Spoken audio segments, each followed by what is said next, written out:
Olá, então vamos começar o nosso vídeo. Nosso trabalho ele tem como tema literatura gay e a abordagem dos estudos culturais. Eu sou o Benil da Silva Oliveira, sou professor na Universidade Estadual do Maranhão, UEMA, e também no programa de pós-graduação em letras da Universidade Federal do Maranhão. Eu pesquiso a literatura gay desde o meu ingresso no mestrado. Então, desde a partir daí, eu comecei a pesquisar também os estudos culturais, já que considero que a crítica que melhor se adequa aos estudos da literatura gay são os estudos culturais. É interessante pontuarmos que dentro dessa dimensão, afinal, eu posso fazer a pergunta: há uma literatura gay de fato? Muitos autores vão dizer que não há uma literatura gay e que há uma incorreção aí, esse excesso de adjetivações para pensar a literatura negra, literatura portuguesa, literatura brasileira, literatura do norte, literatura de Santa Catarina, assim por diante. Então, mas eu digo que sim, é preciso pensarmos que as diferentes dimensões da literatura trazem também públicos específicos. E esses públicos específicos, eles precisam ser pensados. Assim como há uma literatura voltada para a infância, há também uma literatura voltada para o público gay. Então, aqui eu começo trazendo um soneto que está no livro A Costela do Grão-Cão, no Mário de Andrade, livro este publicado em 1937. Logo no primeiro verso do soneto, ele traz: aceitarás o amor como eu encaro. Então, obviamente, nós já nos perguntamos: que forma é essa de encarar o amor? Por que o amor do eu lírico de Mário se torna diferente do amor de outras pessoas? Haveria aí uma incoerência em relação a esse amor? Por que o amor do poema de Mário é diferente dos outros? E aí a gente percebe que a diferença está na presença de uma afetividade que é recuperada pela ideia, pelo signo do masculino a partir do azul, trazendo esse estereótipo da cor, que é a cor do masculino. Também, quando nós ainda trazemos, não exijo mais nada, não desejo também mais nada, só de olhar enquanto a realidade é simples e isto apenas, que é esse olhar também da contemplação sobre o corpo do outro, do sentimento em relação ao outro, esse olhar preso, a perna jogada, esse momento de estar junto, que nasce, que haja evasão enquanto esse amor acontece e que é nascido também dessa contemplação serena e não das estereotipias, das taras incessantes, como muitas vezes pensado na dimensão erótico-pornográfica.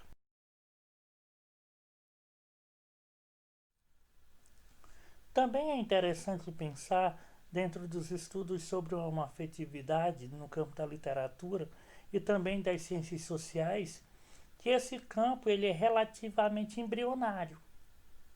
Por quê?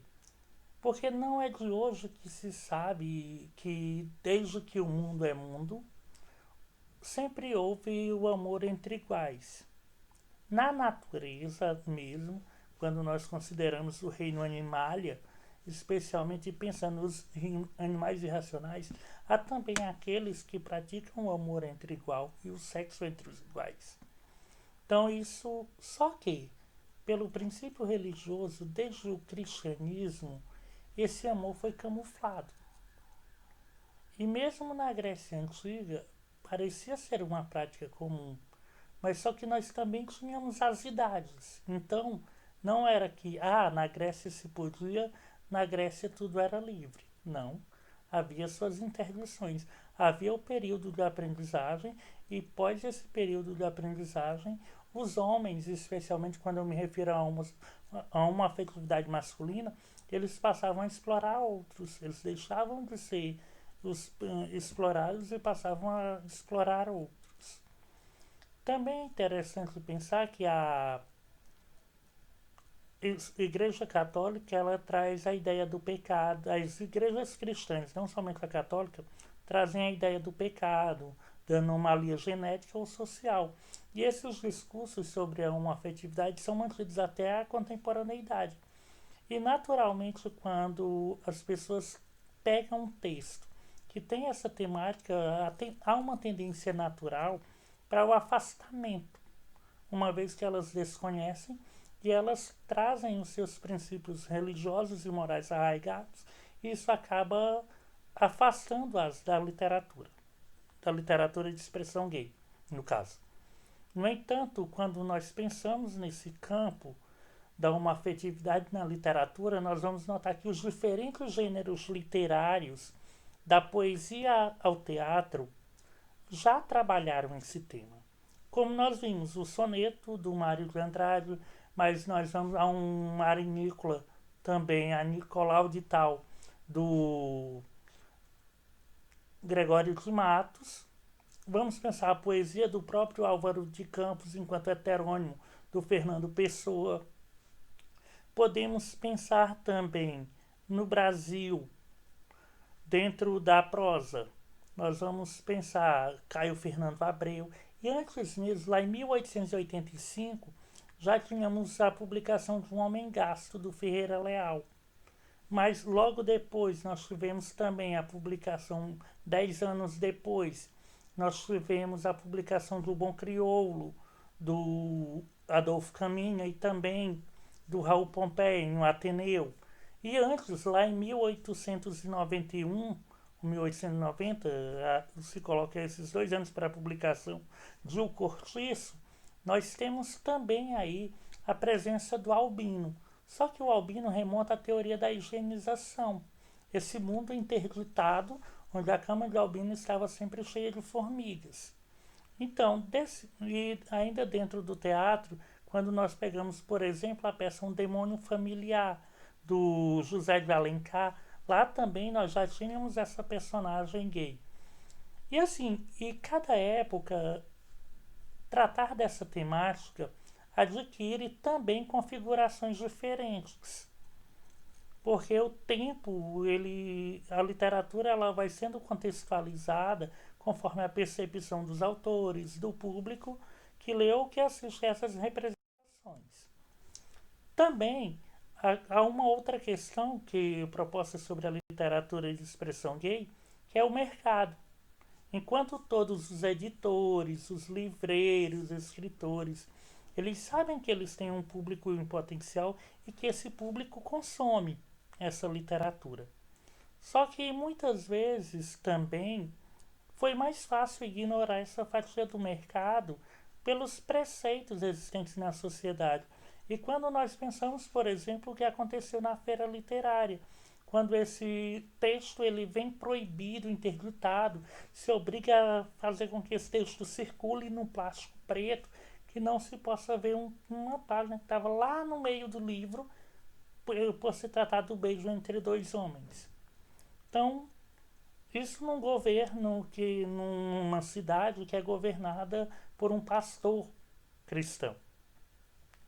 Então, também quando nós vimos aí essa circulação, nós vamos saber que o livro também ele encontra uma cadeia de preconceitos que vai do editor ao escritor iniciante e que muitas vezes também há uma recusa em comprar e até mesmo exibir esse livro de temática gay, conforme a ideia do Carlos Ri. E ele coloca que há aí toda essa problemática.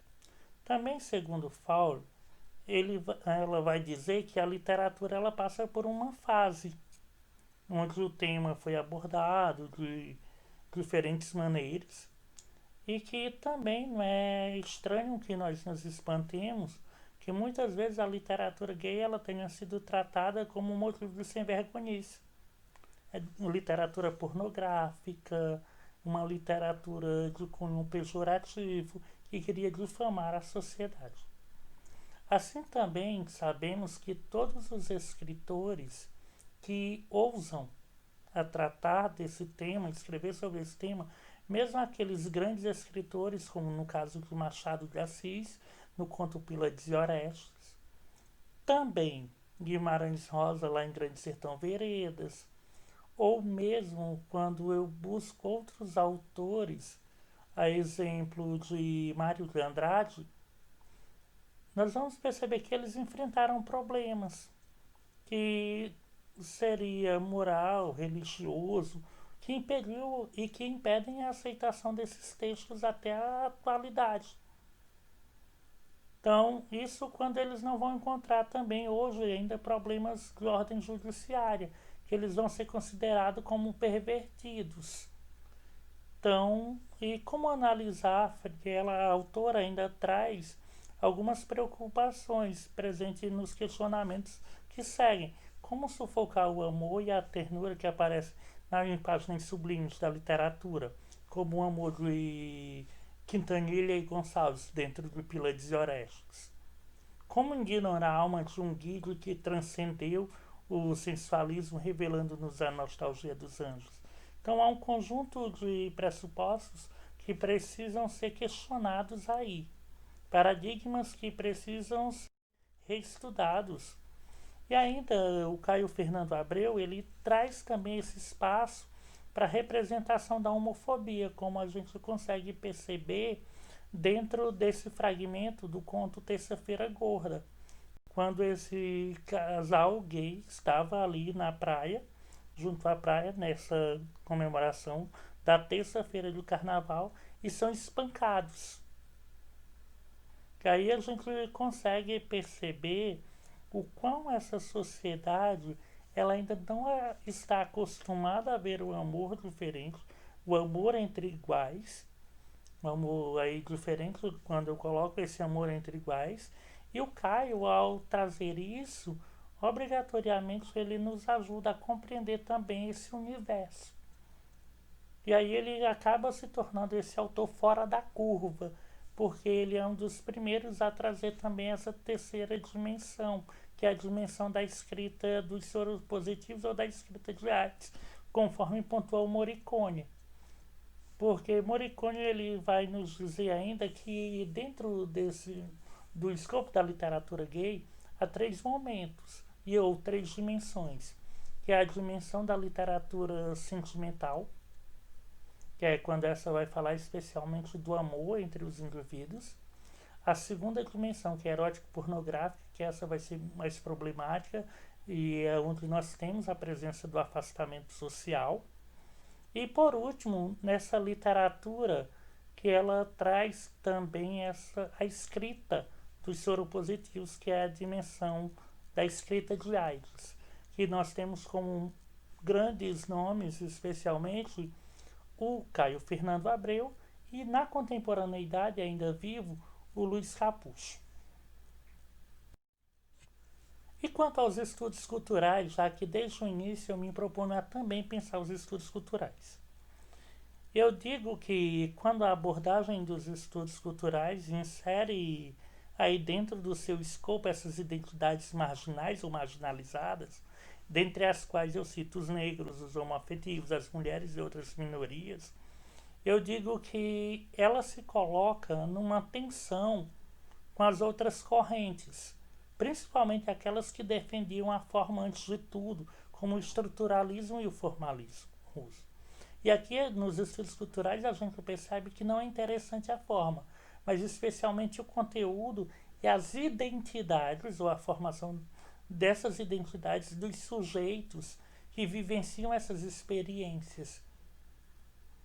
Também é interessante pensar que a abordagem dos estudos culturais, enquanto crítica da literatura, ela privilegia as categorias de gênero e de etnia. E dentro dessa investigação, eu tomei a homoafetividade como esse conceito que é subjacente à categoria de gênero. Por quê? Porque eu faço uma análise das representações homoafetivas nas manifestações escritas da literatura. Também é interessante pensarmos que dentro desse conjunto eu pego o Álvaro Hackner, ele diz que a abordagem dos estudos culturais ela é a disposição de ação política, de atuação intelectual politicamente engajada. Quando ele traz esse conceito, eu vou associá-lo especialmente à ideia de literatura menor trazida pelo Gilles Deleuze. E ali o Deleuze vai dizer que essa literatura menor ela está associada a um código, e esse código é um código político que vai pensar o poder das minorias. E que ela é menor especialmente porque ela pensa esse poder e porque ela não está aí para combater o cânone, mas para pensar essa ação política engajada do indivíduo, cumprindo assim essa função social da literatura. Também o Hartner ele vai dizer que essa ação, essa disposição da ação política dos estudos culturais toma por base três obras, que é a Uses of Literacy, de 1957, do Richard Hogarth, a Culture and Society, de 1958, do Raymond Williams, e a The Making of the English Working Class, de A.P. Thompson, que foram publicadas dentro desse mesmo período. Também é interessante pensar que outro traço que caracteriza essa abordagem dos estudos culturais é, e também talvez a mais importante delas, é esse caráter interdisciplinar que ele traz, já que ele traz essa possibilidade, essa abordagem coloca essa possibilidade de contato com a literatura e as ciências humanas, de um modo especial. A Maria Elisa Sevasco, no livro As 10 Lições dos Estudos Culturais, ela diz que o cânone passa a ser rediscutido a partir de então e que agora negros, mulheres, homossexuais e outros personagens eles passam a ter a sua visibilidade.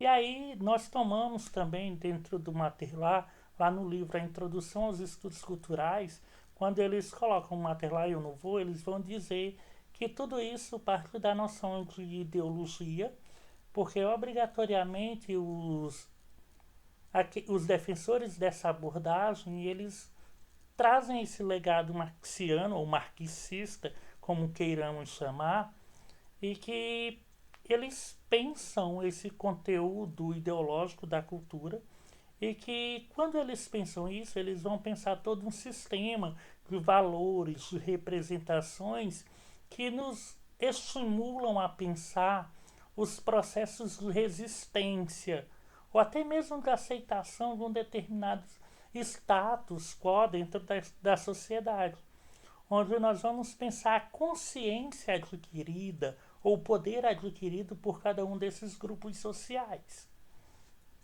E como forma de reação também aos processos de dominação. E aí, quando nós pensamos esse processo de dominação, nós vamos pensar o próprio lugar do corpo do indivíduo reagindo a isso.